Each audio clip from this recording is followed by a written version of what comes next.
Hey guys, welcome to another session of Epic 7. So, for me in a GVG, right now, I left doing high tier GVG, and I have seen the comments section in the YouTube videos. People are like, hey, what's your F Maya build? What's your Eaton build? What's your Luna build? And all that stuff. I know over time, as I'm creating content and putting it out online, they're gonna be newer players and they're always curious, what I'm running. This is gonna be a showcase of my built heroes right now. Now I'm okay with actually showing the gear since I'm not gonna be competitive for a while. I'm gonna take this time to kind of re-gear, reassess, and definitely work on new builds or whatnot. So what I am showing you right now may not reflect, let's say, my heroes 2 months, 3 months down the future. Of course, everybody knows as you play the game, get better gear and you're gonna work on better builds, and everybody's doing this. So don't blame me if 2 months later, like my SSB for example, looks completely different or does something completely different. So anyways, I want to take this time to just show it for people that may be interested to see it. And I'm kind of going to run through why I built them a certain way. So when you are comparing your gear, especially if you're like an end game player, you look at my gear, it's like, Jagan, you suck, man. Well, check this out, I'm gonna I'm gonna laugh at myself right now. Check out this, man. I'm rocking a 85 gray necklace. This is often a meme almost, but I'm not ashamed. All I'm gonna say is people on stream is like, oh my eyes. If it works to me, it works. All right. So I'm just gonna say right now, like, don't look up to me. It's just like, oh my goodness, like Jagan must have these like crazy gear, or whatever. It's not true. 100%. Everybody knows I have like blues. Hold on, wait. I have another hero here. That I think it's like Lorena. Hold on, I don't want to spoil anything. Let me close up the stats for a sec. I think it's Lorena. Yeah, like this one. Like she's on like completely broken stats, but like you got the blue 85s, man. But hey, man, as long as you get the stats, it works, right? It really works. So, anyways, we're gonna start. So we'll start from the top. I'm gonna go through mostly my GVG heroes. I guess I could touch on some PVE heroes. But again, it's just because you guys are requesting it, so hopefully you guys will enjoy it. So anyways, this is my SSB right now. Very, very low damage, and I know I'm gonna get criticisms like, hey man, like with the attack you have there, you just shouldn't run a specialty drink or whatnot. But I get an attack buff with her. One of the things I do use SSB in, of course, is taking out like 8 collies. That's one of the things I use her for. In terms of tankiness, sometimes I run into team comps where like an ML Ken is the last one standing. What I like doing is a soul burn at S3, so I block the heal. But generally with a damage share and with like a adamant shield forerunner, like maybe like an F Maya on adamant shield or something, ML Kens, doesn't matter how strong they are, they actually can't one shot me through the damage share. So I kind of like her a bit more HP. I do know that a lot of people, depending on how you use SSB, you might have like more attack, but you're going to suffer in one way or another. You're going to be losing in crit damage or maybe crit chance, maybe health. But it depends, I think, on the flavor of how you want to run it. I don't think there's much to show, but yeah, this is where my health is all coming from pretty much. T88s, if you are a mid game player, you haven't done hell raids yet, I do highly suggest you take hell raids seriously. Bellona's flavor, hey man, Bellona tastes good. Okay, crap, this is in a video recording. I do highly recommend players do farm hell raid as much as possible. Hell raids are one of the best places to get gear at the moment.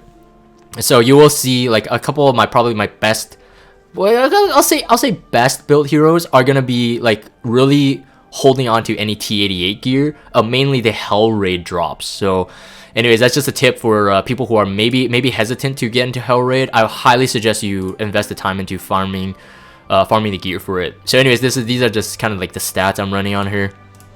Have it on attack set because again, I am running health. I know there's multiple ways to build SSB. Some people don't even care about the immunity. I like the immunity for newer players that don't understand it. If you run a hero on a defense team, you want to throw as much RNG to the offensive player, as much RNG as possible. One of the things about immunity is that people who could dispel, so like let's say Basar or Iseria, unless you soul burn Basar, that's a whole other thing. anything that doesn't ignore effect resistance, there is a 15% chance for it to not affect. So even if, let's say, my effect resistance is really low, but I have an immunity on Seaside Bellona, someone wants to maybe drop an S3 from Iseria onto a hero with immunity set, there's a 15% chance for it not to dispel, or for every debuff not to land, 15% each roll. So if it doesn't grant the dispel portion of a series S3, for example, then it can't grant the defense break, it can't grant the Song of Stars or something like that. So it's very good to run it on immunity, but I do know that some players, depending on the team comp, they don't run immunity, but immunity is always a nice to have. Of course, when you have immunity, and you're giving up a crit set, you are going to be lacking some crit. So you got to get like pieces like this, like 17 crit chance, and then this one has like 11 crit chance. You need other ways to make up the crit chance in order to get your damage dealers on immunity to be somewhat effective. And his next is Maid Chloe. So she's on a broken set, and she doesn't actually even have this completed. I just ran out of gear, ran out of charms and resources to do it. My Maid Chloe is okay tanky-ish. The effect resistance is far too low, but right now I have a self-imprint of 13%, so 2 Ice Chloes went into her for this. I do highly suggest if you have Ice Chloe and you have ML Chloe, and you want to use your ML Chloe on a defense team, I do highly suggest you self-imprint it. I don't think you need Ice Chloe. Ice Chloe right now to me is more of a single target nuker, of course, but more of a hunt farmer, mainly Wyvern 11. But there's so many other ways to take out Wyvern 11 now that I don't think that Ice Chloe, even with her exclusive equipment, is worth keeping the copy for. Whereas if you get to like a 27 effect resistance on the self-imprint, that's going to be really helpful. Ideally, you want to run Maid Chloe on an immunity set. Again, throw that RNG at them. If you have high resistance with immunity set, that would be insanely annoying to deal with. Of course, having high speed and high tankiness, that would be really annoying because they could prevent J-Kisei cleaves, for example.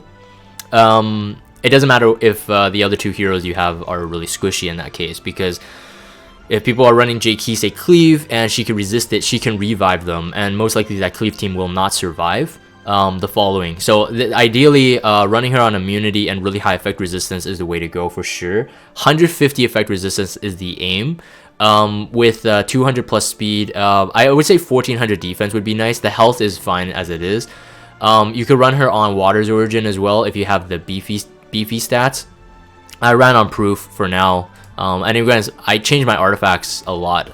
I would say artifact changing is probably the most important thing for offensive tactics, and on your defense team as well if you want to throw off people. I'm drinking my coffee. So one of the things that initiated this this video is someone asking what my stats were. He says he was impressed with my Destina's tankiness. Now, my Destina, right now, I'm going to say right now, like self-critique, she's not that good. I really didn't put much love into her. You look at the 67, like really random substats. I just kind of like built her together. But in my opinion, like I think Destina, because of the base stats, is one of the best healers. Ideally, if you want to use her as a really like robust cleanser, you do want to run her with, again, 150 effect resistance. Now, the idea behind 150 effect resistance is that most I would say lower level or lower grade debuffers, so let's say like an ML Cecilia, people who could do like provokes or whatnot, they're around they're about like 50% effectiveness, maybe even lower than that. 150 effect resistance means that you can ignore up to 50% effectiveness from a hero at 100% rate. Now, regardless of the formula is it's a effect resistance minus effectiveness, and then like no greater than 85. So they're always gonna have that 15% chance not to land the debuff, even if they can. On Destina, because she's a cleanser, you do not want her to be stalled. You don't want her to be stunned, like put to sleep, provoked. You do want her to have high effect resistance. But the way I do use Destina is really to run her as a tanky healer. But I pretty much never changed her gear. That's again how I use Destina, but I know other people use it differently. I am using the S1 exclusive equipment, so I'm not using her as a full cleanser like you see here. if you are having her like tanky with 150 effect resistance, you should run her on the S3 one and make her a full cleanser. I think that would be a lot better. Apocalypse Ravi. Recently, I've been working on her. The artifact, kind of ignore this. This is for PvE. Because of one of my friends, Sir Pig. If you guys haven't watched his video on his account review, definitely look at his, because his gear obviously is more insane. I mean, these are top tier whales. But he advised running an A Ravi team for raid and hell raid and stuff. So recently I just kind of like slopped this on because I really have no one using Uberius Tooth, and technically she shouldn't be because this is scaling off max attack, and her attack's really low. But in terms of like survival, I've changed up my Apocalypse Ravi ever since my showcase I've done like a couple months ago. Put her on a speed boot, and ideally what you would want from Apocalypse Ravi in terms of minimum stats would be 2000 attack, 20,000 HP, 150, 160 speed. I think is good enough. 75 crit chance is a bit like too low. She has a passive where if her fighting spirit is maxed, she has up to 25% critical hit chance, so it's 100%. Ideally, I would like her to be at 80%, but again, with the gear I have currently, I just can't reach that. So in terms of the bar that I set for you guys, obviously you can see my Ravi is really low in terms of the attack and the health. But I do like her on higher defense, and this is why I'm running this defense set. So again, these are Hell Raid drops. Again, like you're just like, if you look at the substats, this one's actually pretty decent. This one actually rolled pretty decent. 23% crit chance, and then this one rolled 18% crit chance. I wanted my A Ravi to be beefier in terms of the defense side. If I put a Draco plate on, reduction in the crit damage, she can tank quite a bit by herself, and people who know A Ravi, she's quite self-sustainable in terms of her healing output. When she gets hit, she heals. When she does the S1, she heals as well. So it's really nice to have. This is a speed boot that I crafted. It turns out okay. Again, it would be nice that I got a more HP subs. That would be good. So there's definitely more room to get some improvements. So for an Apocalypse Ravi, having a 1200 defense is relatively like pretty beefy. And I just wanted her to stay alive, mainly over anything. Over power, I wanted her to stay alive. So anyways, that's the kind of the stats there. I don't use Apocalypse Ravi on a defense team. I actually don't believe in Apocalypse Ravi on a defense team. I've never really seen one really work. Even if they go double dark damage threats, so like let's for example like Assassin Kali and Apocalypse Ravi, basically you're trying to bait someone to bring a light tank, because Apocalypse Ravi can make it hard to cleave, like one-shot cleave, and also Assassin Kali is RNG in terms of speed roll. So usually people are baited to bring a light tank, and the idea behind going Assassin Kali and Apocalypse Ravi on a defense team is that there's 2 damage threats, so that your light bait should not technically survive. That's what they're going for. But out of all, even the top, the best players that I faced in Guild War, and they run Apocalypse Ravi on a defense team, I don't feel the threat. The only thing is 100% would advise, if people are running Apocalypse Ravi on a defense team, I highly suggest that you do run her on a counter. Again, this is a great deterrence against people who are cleaving. Let's say a J key say someone does an Oxalot's J key say cleave, you have 20% chance to throw back that counter, which can heal her, even though J key save got the first cleave. J key save will not be able to one-shot cleave in terms of the S2 Apocalypse Ravi. At the most, you have to hit both in order to kill her off. But if you get the counter, you heal and you do enough damage, you might be able to kill her off. Generally not though, at least not with my stats. But with Draco Plate, she can tank quite a bit. So I do like using Apocalypse Ravi in offensive fights, because it brings a lot of security with the self-heal. Yeah, if you guys watch my GVG videos, you guys would know that I do use Apocalypse Ravi quite a bit now, especially now that I have her build. She's just very safe. Dark Corvus, this is mine right now. So over the course of since I got Dark Corvus, I've been swapping him in and out. Right now, I kind of like this build. Again, I'm highly focusing on defense. Defense is one of those stats that I think newer players, and even myself, I'm the one to blame too. Even myself, early on, I always felt that defense wasn't as important as HP. You think like tanks should have defense, and then everyone else you kind of negate it. But defense actually changes like a lot, because if you stack defense with any sort of damage sharing, of course the damage, let's say you have a Krau with a high defense hero, of course the less damage received from the hero that Krau is going to be absorbing Aureus from, he's going to absorb less damage as well. So if you can actually maintain like a balance between defense and HP, that is the best case scenario. Now for me, when I use Dark Corvus, I do run him into like RB comps, SSB comps and stuff like that. And I realized that before he was at 30,000 health, but like about like 1.1k defense, and he was still getting cut down pretty quick. I highly advise running him on higher defense. So this is why, again, another T88. So again, hell rate again. More defense. It's a very nice thing to have. And the thing is, like, depending on the fight, if you have Portrait of Saviors or even Tonfa, if you don't have that artifact portrait, you don't need really high HP, and you soul burn, everybody's dead anyway. So that's what I kind of realized. And then of course the effect resistance.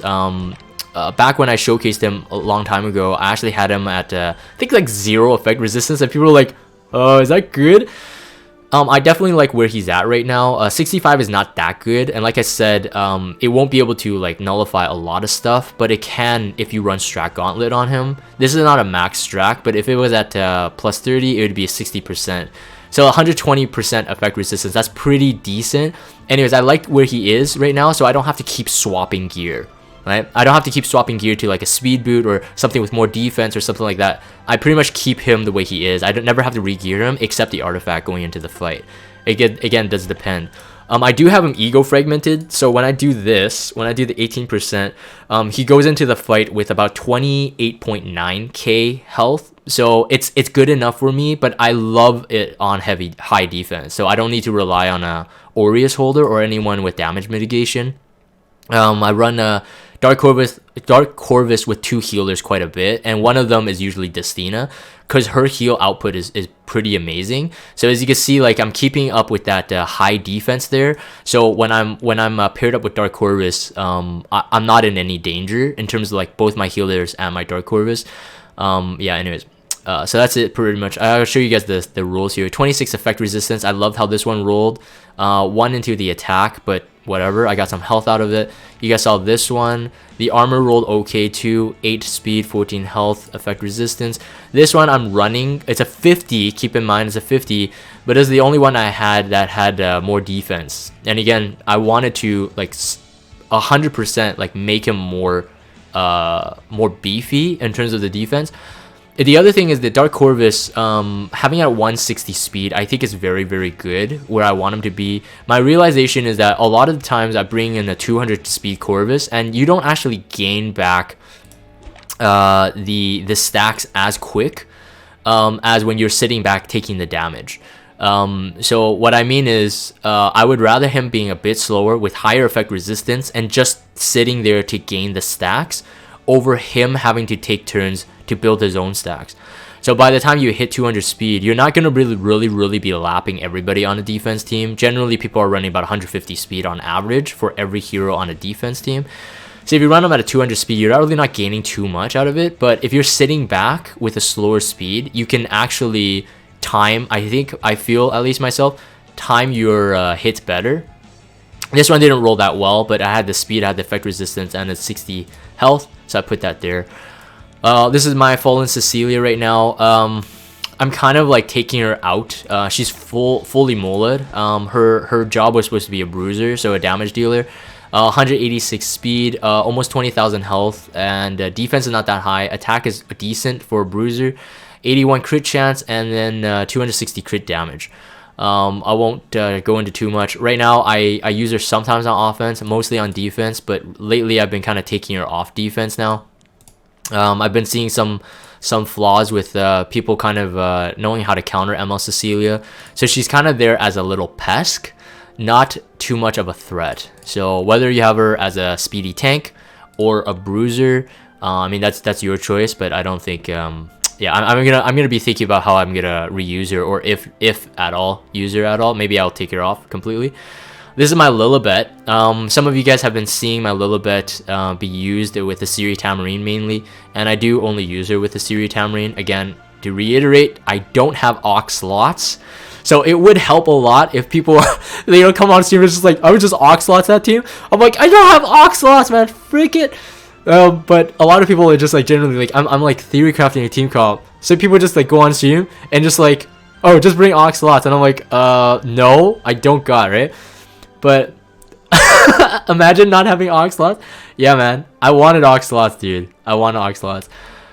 Yes, you can see the gear. Someone's already laughing. This is the only this is the only destruction set attacking ring I have with actual crit damage. Out of all the Banshee one-shot farms I've done, I've never gotten a drop. Out of all the craft I've crafted for Banshee, I've never gotten one. That I would replace it. Like the 8% crit damage is not worth the 10% attack that you could possibly get from it. So even if I had like full flats on a 60% attack ring, I would put it on her, but I don't. So that's why I'm really struggling with destruction sets. I can't complete it because I don't have the rolls there. But if you look at the stats, I mean, it's not terrible in terms of like what I'm working with. Crit chance there, I don't think I really need it. I went with really high attack on this one. As you can see, I don't have a crit set complete. So yes, you may have guessed it, I am running a crit chance neck. This one rolled really well, 24 crit damage. This one was pretty decent too, crit chance, crit damage. And then the boot has a 30% crit damage. Now, for those of you who are playing this game like, you know, from 6 months ago, if you're wondering how I got 30% crit damage on this, this is an old school gear. Back when Epic 7 was released, the way how the gear rolled substats was way more different. What would happen is you would roll all the substats first and then you would roll on top of it. So by the time you did plus 3 on this boot, for example, it would roll the substat, and then every subsequent one would roll into the additional substats. So that's how I got crit damage to 30%. Anyways, I love this boot, but too bad it was on a hit set, so I always have to pair it with a crit chance set. I've never taken this boot off. I think I used to use this boot on Luna back in the day, but yeah, 30% crit damage is really nice on the boot. So that one's never going away for sure. Dizzy, I recently built her again. So there was a time where I had Dizzy built and then I totally removed her off the roster. I didn't know, like, Dizzy became really unusable on a defense team, at least to me. Really unusable on a defense team, even if you have really fast speed. She didn't become a really big threat, I think, especially with Angelic Montmorency. I think once Angelic Montmorency came, I began to see Dizzy being less used in the defense team, and I took her out of my defense completely. I tried to use her on counter, tried to use her on speed, and I totally removed it. And it was only recently when I joined 20 IQ, we started seeing this new cancer comp, SSB, Arbiter Vildred, ML Cecilia. And Arbiter Vildred usually pretty fast with Alexa's basket, and SSB is always annoying to deal with. Been going with it, and I think it's every single fight I've had so far, I run Momo, Krau, and Dizzy. Dizzy on counter with Abyssal Crown. It's been really good, so I'm keeping her like this for a while. Again, looking at that defense there, 1400. It's not the highest, of course, in terms of like a Dizzy, like a tanky Dizzy, but she doesn't need to be really fast to take out those teams. Basically, in those kind of cancer comps, you're really just doing crowd control, always debuffing them, keeping them debuffed, stunning, and that's it. And Dizzy, you know, became one of my highlighted heroes again. So again, I'll show you guys the gear. This is really bad. I'm waiting to replace this. There's nothing here that I want except the effectiveness. Even the speed, I would say it's too fast. 177 is a bit too fast to take out those comps. And she works well enough. If you are giving them speed down and your CR pushing them back, you don't need a really high speed counter Dizzy. I would say a 165, 170 is good enough for me. But I'm going with effectiveness on this build. So this is why I'm going for this. So yeah, high defense on this. Again, a lot of T88s. Hell Raid gear. This one and this. This one's that was only for the speed and effectiveness. And then this one was just more defense. So anyways, with Krau on Adamant Shield or Aureus, and Krau's defense buffs all up pretty much all the time. As long as Dizzy lands the debuffs on the enemies, they really don't have a turn, because Krau can push back, Krau can defense buff, Dizzy can slow down, stun, and then push back as well, so it's very good. Bike can I use for Banshee one-shot, so I'm not going to talk about that. This is my Lilias at the moment.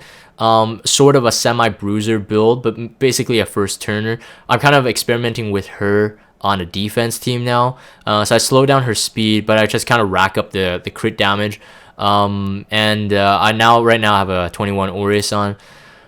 Crit chance there, not super special. I have her on like pretty crappy gear.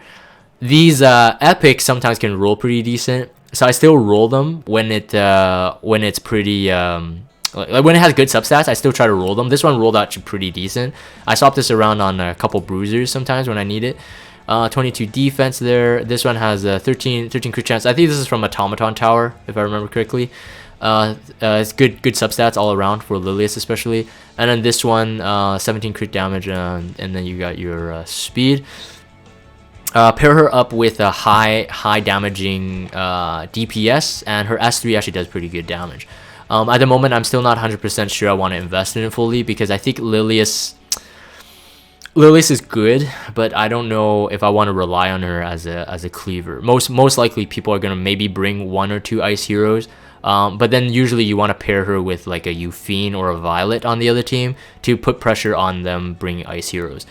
Sermia I recently rebuilt because of the exclusive equipment. She is on scrap gear, I have to say, but I did finally mull her S2 and max her S3 because of the exclusive equipment. This one is just fantastic. The S3 reduced the cooldown for the S2 for Hot Streak. If you get a kill on the S3, just amazing. Been recently using her paired up with Mascot Hazel, Eaton, or F Maya, something like those kind of likes. A lot of the defense team people are running is still really heavily relying on dark damage dealers. So when I mentioned Assassin Chloe and paired with like Apocalypse Ravi, or Assassin Chloe paired with like a D Corvus, again trying to put pressure on you to bring a light bait, and then try to kill off your light bait. These are generally run in towers and not in fortresses. Generally run in towers so they can cripple as the players are making their way to the forts itself. So generally in that case, I have 2 light baits built now. A lot of you guys, if you guys watch my GVG videos, you know that one of my most popular ones for a long time I ran for that team was like a F Maya on counter versus those teams, and Diene and Luna. And I'll show you my Luna later. But recently, because I've been seeing a prominent increase in this type of tactic, trying to force you to bring a light bait and try to kill them off, I've had to build 2 light baits. So I have Eaton built, and if you guys haven't checked out that showcase video, I talk about his build, talk about the usage of him. I showcase like him in GVG and whatnot. So definitely check that out if you want more details. But recently I run him again with Sermia and Mascot Hazel, and again the idea is to force the light bait to absorb all the dark damage, and then just allow your DPS to kill off everything else. So it doesn't matter what they bring in ML Ken, Assassin Kali, Ruel, it doesn't matter. You bring in a Sermia, you bring in a Mascot Hazel, and you bring a light bait, and they're gonna be gone. Like over time they're just gonna be dead. There's not much they can do about it. So the attack and the crit damage on her here is not super good, I'll admit that right now. Like I said, I put her on some scraps, just complete the triple crit set. But getting 100% critical hit chance to me is super important for how I'm using her, how I just described it. Like I said, I showed that. So you guys can see here, the substats are not great, but it's on whatever I can give her that I'm not using on others. So this one has like no crit chance, but it has 11 speed, so it's actually not that bad. This one rolled super salty. It rolled 3 times into effect resistance, and even low rolls. It was pretty salty of this. 1 into crit chance, and then the other one was to get the flat health. I was so salty. It was like perfect. Attack, crit chance, ring, and it just has to roll into that effect resistance. It's just super annoying. But anyways, I got her to 100%, and on portrait, she can kill pretty much anything, especially with the soul burn. Diene. Now Diene is interesting because she may be returning soon, but I'll do a feature video on her in the future, and again how I use her. So I don't bring Diene as a main healer. Obviously everyone should know that Diene has no innate heal. She can heal with Celestine on her S1 and then Rod on her S2 and S3. I think Rod is usually preferred because Rod can heal more than Celestine at a plus 30. But the thing is, because she cycles really quick, because her S3 gives her CR 50%, So after you use it, she cuts in a 50%. I like her pretty fast. I also like her at really high effect resistance. Although this is a 50% one, it does have all the stats I need. Diene, because she's a Gemini, with Alina's release, people should be pretty familiar. They do have pretty low base health in terms of a Soul Weaver, so this one was perfect for her. I wanted her to be pretty decent fast. These ones are just off pieces because I'm going for the effect resistance on purpose. 24% there, and then the 22 on that weapon. The rest is just whatever I can give her. Again, I do highly suggest that people should be buying these armors. They are epics, although they are 67s. You're just gonna get really good rolls out of them, regardless, especially the top 3 usable for tanks and Soul Weavers. I have a ton of them. This one was just for the speed pretty much and the effect resistance. And so because of Geminis, they do have high base defense, so her defense is actually pretty decent. Her health is very low, I have to say, but like I said, I use her for those type of you know, you're not gonna hit me anyway, so I may as well just bring you. So she's fast, she can heal a lot with Rod, especially if you have a light tank. They generally have high HP, and Rod heals based on the target's HP. So I usually pair her with Luna, and it's pretty secure and safe. Violet, I do have him at plus 14 right now. He's still on a lifesteal set. I do highly suggest on end game Violet builds, you should run him on a lifesteal set still. The concept is similar to like ML Ravi, where they can self-sustain, but if you're using the Abyss lifesteal like me, it depends on your role, so I would maybe mix and match some pieces. Problem with the Abyss lifesteal set is that you're lacking a crit damage. So I used to have my Luna on this set pretty much, but I moved her onto farmed lifesteal sets, so it's actually way better. If I could put that kind of gear onto Violet, my Luna's lifesteal set gear onto Violet, my Violet would be a lot better. There's a lot of ways to build Violet now. I think people are usually going for the speed set now, because the T88 that you can get from Hellraid usually would get you a lot of stats. And if you guys have seen my friend Code, his account review, definitely check it out. Another big whale. His Violet is probably one of the best I've seen so far. It has like 1,000 defense.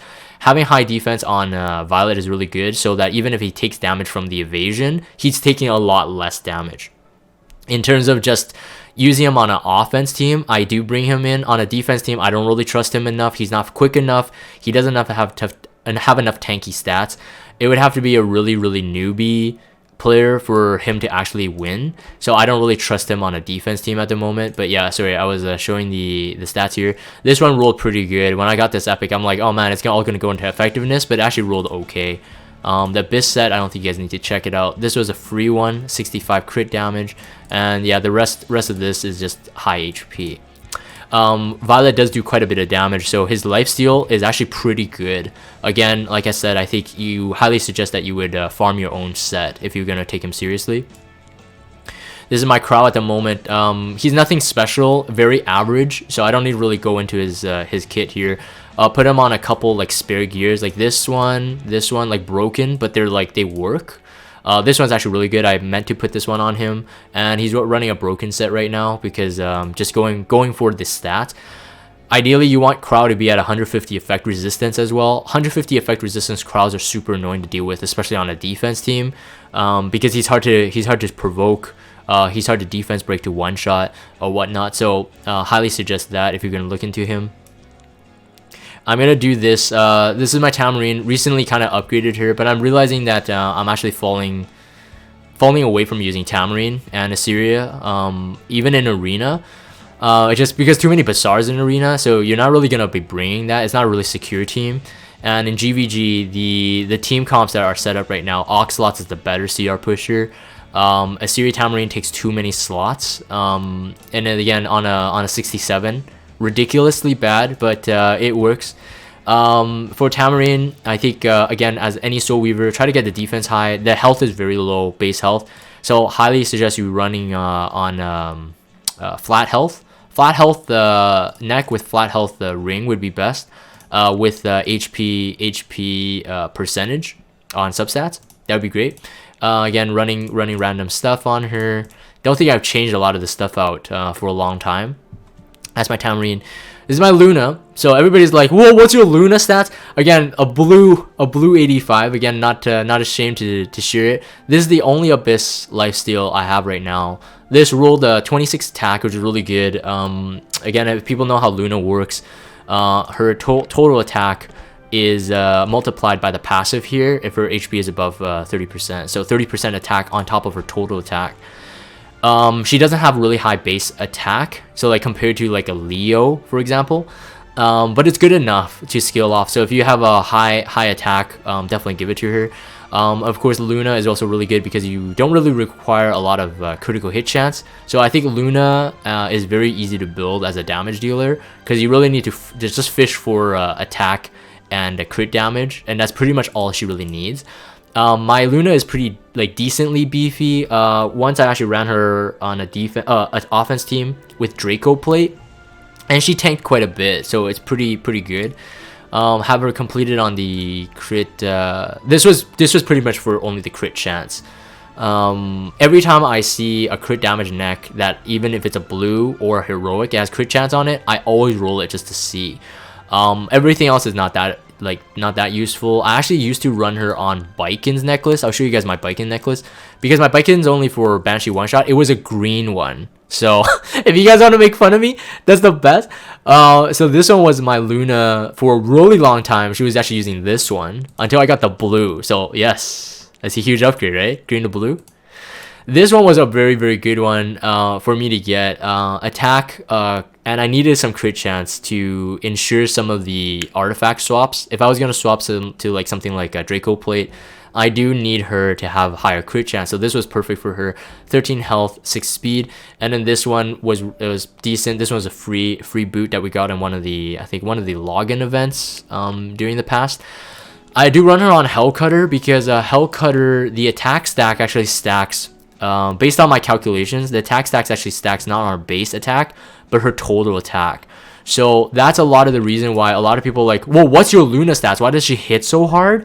It's because of Hellcutter. She's at 130 speed, and like I said, I do run her with like Diene, F Maya, and Assassin Collie. Assassin Collie is so fast, it lasts my Luna like so fast. Plus Diene is able to cut in after she does her S3. So a ton of turns. By the time my Luna gets a turn, she's usually at a Hellcutter times 7 times 8. And then that would be able to usually one-shot most lower-end Ruels. If not on the S1, 100% on the Sober and S3, the Ruel is dead, 100% without damage mitigation. So she does quite a bit of damage. So the Hellcutter is very good artifact on her. If you do have Luna at like similar to my speed and you have like a lower crit chance, Hellcutter actually is good for the crit chance itself. So originally, my old Luna build was at like a 55% crit chance or something. I would pretty much never get the crit. So one of my friends, Terror, at the time, he told me like, oh, just run your Luna on a Hellcutter. That was back when I didn't even know what Hellcutter did. And I looked at it, I'm like, oh, what? Increases your crit chance every time someone has a turn end? And I'm like, okay, I'll just put that on her. So even after I found upgrades into the gear, I just never found a reason to take it off because it just did so much damage. So I just kept it on. So it's pretty much her permanent one unless I'm doing the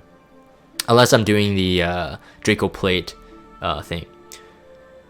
TRG says, you remember when Hellcutter was bugged? Yes, you mean like when the stack never reset? Yeah, it was like out, like the bug was there for like a week or something, and people took advantage of it in the Abyss. So there was a bug in the past where the Hellcutter never released its stack. So after the caster attacks, usually it should release the stack, at least like it resets it back to 0 again. For a week it was bugged where it never, so she would do a lot of damage. It was pretty crazy. This is my Basar at the moment. I don't really use him whatsoever. I put him on arena defense, and it's okay. I sometimes use him on offense, but I don't like using cleave comps. I feel it's too RNG, so I don't really use him. But those are the stats, just in case if people are wondering. But I won't talk about him too much here. This is my Ken. Recently rebuilt him again for more crit damage. So I ran him on triple crit set. Ken, again, like all HP scaling bruisers, or most HP scaling bruisers, does need higher attack in order to do most damage. I know it's a common misconception, is like, oh, as long as the HP is really high and the crit damage is high, he'll do a lot of damage. But if you run him into the damage calculator, the higher attack he has, the actually more damage he does. In fact, it sometimes supersedes the amount of crit damage. Of course, you have to find the balance and the ratio. Again, I mentioned Code. Code is now running a Ken on, like, I think it's like 3k attack, if I'm not mistaken. And the stats are pretty much the same as mine, the rest. But a 3k attack Ken, that hits hard. That really hits hard. Just gonna quickly show the gear here. Just some decent rolls. Even on the 67 here, 20% crit damage, 11 attack, 6 crit chance. I'll take it. Speed is 10 there. Crit chance is 16. Health. This one's a health is pretty bad subs actually. But it works, and this one has 20% health. So yeah, so 3k attack cannons, just keep that in mind. Don't be fooled. You know, people are saying that, oh yeah, run like, you know, people usually focus on like 20,000 HP and it's with like 85 crit chance, 160 speed or higher, and 100 to 250 crit damage. Like, that's good, but do not negate the attack. The attack changes his damage output so much. It's actually better than HP. It's actually better than HP. If you have 2.5k attack and like 18,000 health versus, let's say, like a 1800 attack versus 20,000 health, 100% the attack build would do more damage. But it does depend. I guess it depends on what you want to focus on. Do you want him to be kind of a sustainable hero and do damage over time, or do you want him to do like high damage? Just say that Ken, when he gets a defense breakup, of course he's gonna do a ton of damage if he could scale that. It's pretty crazy. This is my Yuna right now. She's not really anything. I've never used her in GVG, so let's not talk about her. Although I do have to say I really love running her on Wyvern 11 with her exclusive equipment. That's all I have to say. This is my Charles at the moment. He's running on a speed set. A long time ago, I did run him on a counter set. To throttle SSB, I ran him on a speed set to get the attack buff before she gets a turn. He's okay. He hits hard. He's not the best in my opinion. I kind of want to go back to a counter set, maybe a counter set on speed boot. He would just do as well. 91 crit rate, and again having him on immunity, because I think Charles on immunity is really great. Just to offset some of the RNG that may be involved.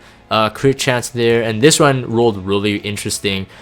One thing to note is that building Charles, he has a 900 plus attack. So if you go for a 60%, here actually I'll compare it for you guys really quick, just so you guys get a sense. Flat attack rings are really good on 900 attack or lower heroes, because it doesn't scale that much if you go to a 60%. So let's say, for example, I use this, right? This one has 60 attack. But you can see I only gain in 17 attack. Now, you know, if you're min-maxing and you're like going for like better stats, this ring technically has better stats, but it lowers my crit rate so much that I'm not really comfortable with. But I'm just saying, if you do get a flat attack ring and you get like see a 6% attack here, you're scaling on a 900 plus attack. You're not going to scale that much. It's not going to be that much of a big difference, as you can see, right? So if you get good substats on a flat attack ring, definitely roll it. Don't just discard it. This one just rolled fantastic for me. I can't go out without it with it, really. This ring ideally would be better if the crit chance was higher and the defense may be a bit lower. But I was rolling for it. I was trying for it. But yeah, so just giving you guys like something to consider when you're looking for well, that would be the same for an attack boot. If you got a flat attack boot with, let's say, an attack substat, crit chance, crit damage, I would roll it and just see if it rolls well. I actually have it on my watcher Schuri as well. But anyways, I'll show you guys the stats here. 22% health. I do like Charles just slightly a bit more HP. I would say self-critique wise, I think he's a bit too low HP. Defense is a bit too low, so he may not be able to tank a cleave unless they're really squishy. Yeah, this is my Iseria right now.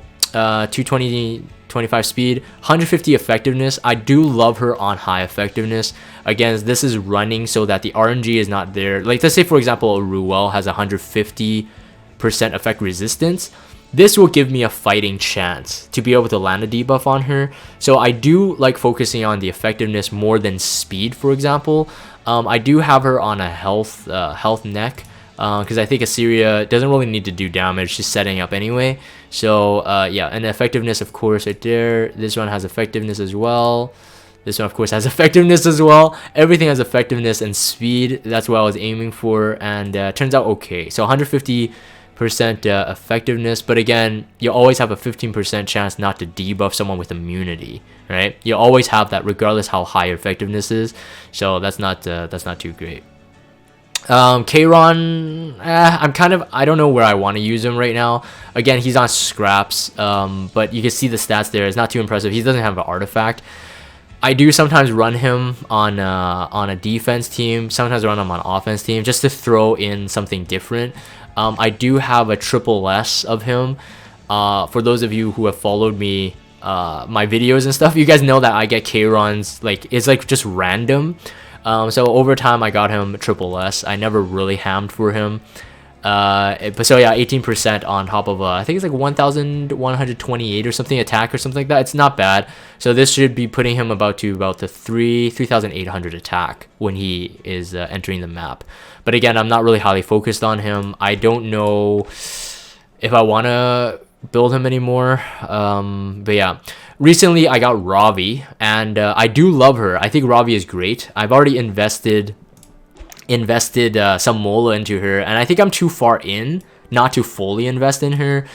I would say like the investment on Ravi should be at to plus 15. If you're gonna take her seriously, she should be plus 15. Every one of her skills is worth the mola, even her S3. Whereas I feel that Apocalypse Ravi, in comparison, the S3 is not as worth it. Even though you see a lot of damage, her damage on the S1 is just as good. Plus the soul burn actually does more damage than the S3. So I feel like on Apocalypse Ravi is not good. On a Ravi, Fire Ravi, her S3 is because it's a cleave. It's an AoE attack, and it does a lot of damage. It does a lot of damage, especially if you stack her. I think it's called Demon's Blood. Yeah, Demon's Blood. It stacks her attack up to 5 times, up to 15%. So up to a 75% attack after being hit once, or being hit 5 times, or she getting a turn 5 times.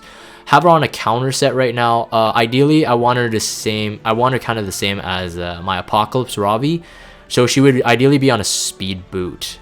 She's not an HP scaling bruiser, so all the HP you're giving her is really only for survivability. She does heal based on damage dealt, not based on her HP, I believe. Yeah, based on damage dealt. She heals a ton. The amount of damage you do, she heals 50% of that back. So if you can get her with really high damage, like attack, I have her on Draco Plate right now, just for the more crit damage. But if you have her on Portrait, she heals back a lot. Of course, Draco Plate would be good too. Ancient Sheath is a nice one as well. It does more damage on the S1. So that's only for PvE, I would say that's more useful. Yeah, but higher crit chance, high crit damage, and eventually hopefully to get her more speed. So I'll quickly show the gear. She's on actually my very old Charles counter set, except the helmet here. But the armor, the weapon, I think the boot as well, it was all on my Charles. It was really good, the set that I ran it with. 13% crit chance. Oh yeah, and her with high effectiveness is good too, because her S3 does a pushback with stun. It's very, very nice to have. So I do like her where she's at. 42 effectiveness is really nice, and this one rolled pretty decent as well in terms of attack and crit chance on a health boot. The one thing to note about Fire Ravi, of course, is that if you have high speed, it's really nice, but she does have a built-in Durandal pretty much. So another common one people run her with is to run Durandal stacked with her S2 passive, and she can jump in line like pretty quick as long as people keep doing damage to her. And because she's self-sustainable, it's usually fine. You don't need to run her on a Cigar Scythe, for example. If she's run on a Cigar Scythe, she'll max heal no matter what, but I think it's a bit too overkill. She does enough damage on herself, and her heal is really good. This is currently my Yufine. Sometimes run her on a defense team. Before I did have her on immunity set for defense mainly. But I do run her on the offense as well. quite useful. I've got the S1EE. Oh, what? Oh, no. Yeah, sorry, yeah. It is the S1EE, but the number 2 one. Yeah, I forgot. The number 1 one does the increased buffs or something like that. Yeah, so this one is probably, I would say, her best in slot and makes her S1 hit like a truck. She's kind of okay. She's not that great. I would definitely be interested in getting her off banner or whatever, to get the attack imprint. That would really help her damage output. Generally, I think people are aiming to be at 270 plus crit damage and attack about 4k. Of course, higher crit chance would be better, and you could use different artifacts to kind of make up with the crit chance. So you could use Hell Cutter if you have lower crit chance, etc., etc. Let's see here. Assassin Kali, I recently retired, so right now she's not really geared. I'll show it maybe in another video. F Maya is one of the ones I use almost for every single GVG fight. Mainly because people who run those dark damage dealers, F Maya is one of the best deterrents, especially on Assassin Kali. Assassin Kali, if you hit her, she can't stealth. If you provoke her, if you put a debuff on her, she can't stealth. She can't get the attack buff. So it's really good to slow down Assassin Kali's damage. Having on a counter set is very nice to have, and I know that there are a lot of people building her as a complete bruiser. Ideally, that's what you really want. You want a counter set with a crit chance set. With 200 plus crit damage is a good place to start, but a 70 crit chance would be nice, because again, if she's countering Dark Hero, she'll have a 15% extra chance to get a critical hit, which will make her really good. Her defense, this I got a max. I recently been in one GVG where I just got unlucky. 5% chance for her not to proc, and I didn't proc when I needed it. I do highly suggest that if you're gonna use her as like a damage dealer or bruiser, she can actually be a really good damage dealer even on an offensive comp. If you don't bring her versus a dark team, if she's on an Elbrus Ritual Sword, she'll do a ton of damage. She actually has insane defense scaling, and especially the fact that she can self defense buff. Self defense buff would put her over 2600. 2600 defense, which is really high. But the higher defense you give her, the more damage she'll do. Again, on every single type of bruiser, having a decently high attack will help the damage. So there was a couple of GVG videos, people are like, whoa, like what's your F Maya built on? Why should she do so much damage? It's because of this. If I get a critical hit with almost 200% crit damage, she actually does like a decent amount. The effectiveness is a bit low to provoke, but I actually don't think that you should chase it because it's only a 50% provoke chance, and you know, if you roll unlucky on the proc chance, you may as well just leave it on a lower effectiveness. So I generally don't chase it. Again, I'll show you guys the stats here. Only putting this on for like mainly the health. So for me, the key thing is still high survivability over damage. But you know, whatever I can get her to be actually like have more damage, that's great. Like this is a pretty good one, but ideally you never really need an immunity set on her because she self cleanses. This one's pretty good. Rolled 21 crit damage, but I was a counter defense ring, so I'm like, okay, yeah, sure, I'll just put that there. This one has a health. So generally, I mean, if you got a good substats here and there, you can really throw. You could put her on double health, 1 defense, double defense, 1 health. It just depends on your substats. Watcher Schuri, you guys saw, I don't really use him that much anymore because on a GVG, unless I'm completely baiting away everyone, he kind of works like Sirmia. But the only thing about Sirmia is that Sirmia can at least recycle her S3, like get an infinite loop, whereas he would have to wait for a cooldown. So I never actually fully invested in him. But the only reason why I bring him up is because of this again. I went with the flat attack ring, but this one had all the substats that I wanted. It didn't roll into the ones I really wanted, but I mean, it gave him 19% attack. So on really low base attack heroes again, and Watcher Schuri is one of them, Jay Kisei is one of them, Charles is one of them. These are actually very useful to have. So again, if you get good subs, definitely try to roll it. See if you could get lucky and get high rolls. I didn't on this one, but for the attack is okay. He actually has really good gear on him that I should remove. So for example, on my Lilibet, she could gain more crit damage if I put this on her, since I don't think I lack a crit chance. So on my Lilibet, the armor was a destruction set armor with a 15 crit chance, 15 crit damage. This would be good on her, but I just put it on. Maybe I should ungear. He has okay stuff, but yeah, not super great. And this has to be an 88. If you're gonna take him seriously, it has to be at least 88 if you're gonna go for the speed set, but 85 if you're gonna go for the destruction set, like me. SSA recently got to use her quite a bit, and I do like her. Again, for all healers going into fights, I think that their effect resistance, the aim should be 150. Any more than that, you're basically, you may as well run Momo. But 150 effect resistance is what you want. But again, because I lack the gear, I made her really tanky. So she's actually very tanky in terms of like, it don't really need a tank to like Aureus or do an adamant shield or anything like that. She can take quite a bit just by herself here. I was trying to go for the effect resistance, as you guys can see, by completing the effect resistance set. But yeah, 1700 defense, 19,000 health. It's not going down anytime soon.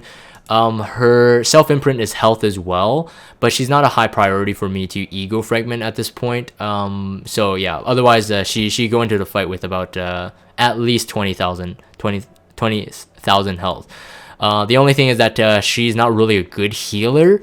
In terms of healing output potential is just too low unless she's running on a Celestine. I don't think anyone else. I'll show my champion Zerato. He's mainly used in PvE right now, but I do use him somewhat in PvP sometimes on particular team comps. Again, running on lifesteal set. These are farmed ones. These are actually decent. This is a health one with a crit damage. So 26% crit damage, and this is another health one. So in terms of damage output, he's not good, but I mean he can solo A11 whatever because he's just cool.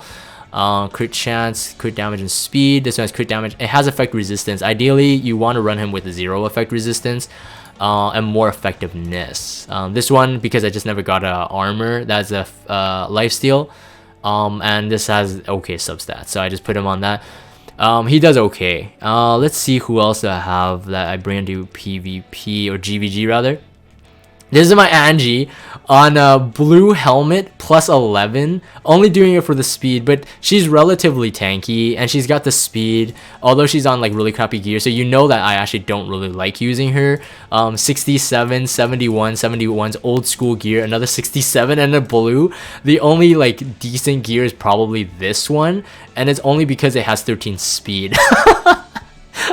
But running her on immunity set is really good because she can, as long as she's not debuffed on the first turn there, especially like against a Basar or something, she could put up the immunity buff. So I kind of like her the way she is. I generally like kind of ungear her every time I get like a new Soul Weaver. I always ungear her. She's always like the first Soul Weaver I ungear. Feels bad, man. I know there are a lot of Angie lovers out there, but she's just not doing it for me. I never liked her look. I think she's ugly. and then when Momo came out, I just never liked using her. Anyways, this is my Montmorency right now. In terms of tankiness, she's okay. I mean, she does the job. You'll see a lot of Momos. Like Montmorencys are generally like, people do put love into her. She's worth it. She's definitely one of the best healers right now in game. Whether or not they have like a bit less HP, more defense, a bit less speed, more speed, a bit less effect resistant, whatever. Momo is just an OP hero. She works in pretty much almost any type of build. This is the one I like though. I do like her a bit tanky, and with the self-imprint, 18% there, she's almost near 200 effect resistance. Now I did, when when the ML Baal, ML Araminta meta was still like dropping, while they were still kind of relevant, people started bringing Momo in already. I do used to run this ring on her. The effect resistance ring, of course, anyone would be pretty decent, but that's a 226 effect resistance. This means that she can ignore anything under 126 effectiveness, which is already a hard thing to do. And then she can also have what's it called, the self imprint. So almost 250 effect resistance, and that can 100% nullify anything with over 150, well, at 150 effectiveness. The only thing why I never swap back to this again, because it's predominantly we don't run into debuffers like that insane anymore. Otherwise, this one still had like decent like stats. Momo has really low health, really high defense, so going flat health is actually a bit better than percentage, but it had everything I needed. So I used to swap this ring on, but I've never had to do that anymore. So it's pretty good. The very last couple ones, and I'm gonna round this off. My Mascot Hazel, I love her, man. Like I said, I use it in my team comps with like Serila.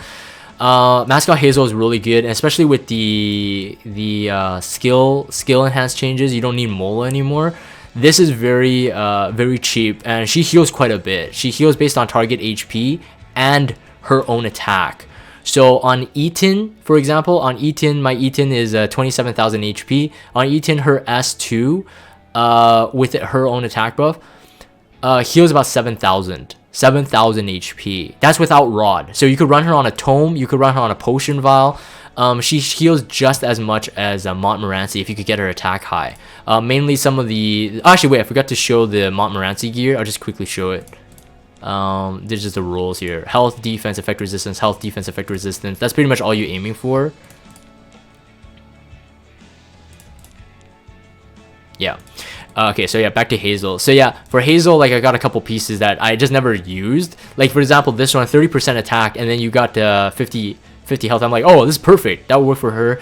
Effectiveness is good on her too. She could do a unhealable on the S1, which actually I should farm this because you up to 75% is good. I'm gonna do that. I will do that. I will farm it. This one, the defense and health. This one's attack and speed. These ones are old school gear, but it has perfect subs for her in a way, health and attack, and I can complete it. And this one has effect resistance, and then this one is just whatever. I showed you guys my Lorena. You don't need to see it. My Cleary sucks. I don't really use her. This is my Eaton. Again, the same exact build. I never ended up changing him. He works the way I need him to. Ideally higher effect resistance or an immunity set in the future, but I need him to be this tanky. So 2200 defense, 27,000 HP with a self barrier up to 30% of his own HP. Was it near 30%? I think so. I think it's like 30%. Very good. If you can actually get the barrier up, he would get like another like 10,000 health pretty much. Again, more T88, so hopefully this has shown at least some mid-tier players or even new players get to hell rate as fast as possible. You can get really high rolls, very nice to have. These ones are, yeah, again, T88 off. Like, this is like complete garbage. In terms of it's on an attack set, you're just like, who the heck will use this? Maybe Gunther, but 26 defense, I'm not gonna throw that away. There you go, and that's a health with defense and flat health as well. And then this one's still on a 50 health, so it's not even that not even that good. But in terms of like getting 18% defense and has health and has flat defense, it's like, okay, I'm not gonna throw it away, especially I can complete my defense sets. So anyways, my Eaton is very hard to kill. Depending on the fight, sometimes I run on a proof, sometimes I run on adamant shield. Another thing to note, if you have Eaton, definitely build him up.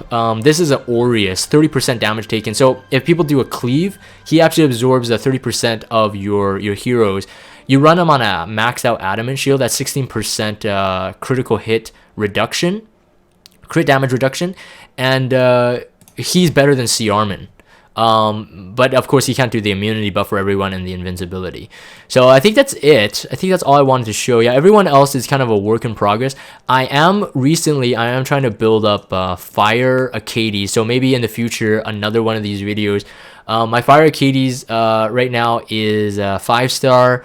At a 6-star, I did the calculation. The health is way too low. So I'm gonna be moving gear around her. But anyway, she had that ring, that Momo ring that I kind of showed off. But she has actually decent gear on her, except this boot. Don't laugh at this boot.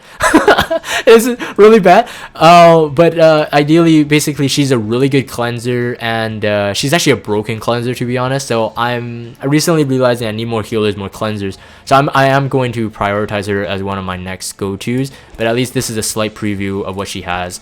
And then if you ego fragment up to a 14% self-health, so she heals based on her own HP, so you do need higher HP. At a 6-star awakened, I calculated I'd be at about a 11,000 health which is way too low. It's absolutely too low, but about a 1400 defense. Anyways, I'm running her on a defense main there, so that's another reason.